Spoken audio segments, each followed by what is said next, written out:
இதுதான் இலுப்பூரில் இருக்கிற இருளர் காலனி பகுதி. இப்போ நீங்கள் இந்த காணொலியை பார்ப்பீங்க. இந்த பகுதிக்கு வர்றதுக்கான சாலை எப்படி இருக்குன்னு.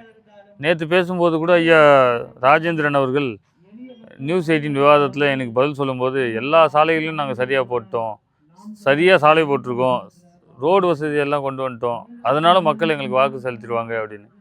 மக்கள் இதை பாருங்கள், இது நல்ல சாலையா? இந்த சாலையில் எப்படி பயணிக்கிறது, தினம் தினம் எப்படி வர்றது போகிறது, இங்கே இருக்கிற மின் விளக்குகள் எல்லாமே பழுதாகி போய் தான் இருக்குது, எதுவும் எரியல. அப்போது கிராமத்துக்கு மக்களை பார்க்க வர்றதே இவங்க ஓட்டு கேட்கும்போது தான்.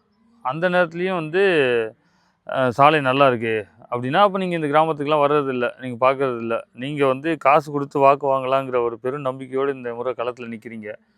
நாங்கள் இந்த மண்ணையும் மக்களையும் நேசிக்கிறவர்கள் ஒவ்வொரு கிராமமாக சென்று அந்த மக்களோடு மக்களாக அவர்கள் படுகிற அத்தனை துன்பங்களையும் நாங்களும் சுமந்து இந்த களத்தில் நிற்கிறோம். மக்கள் முடிவு செய்யுங்கள். இந்த முறை உங்கள் வாக்கு நம்மை பார்க்காதவர்களுக்கா, நமக்காக உழைப்பவர்களுக்கா?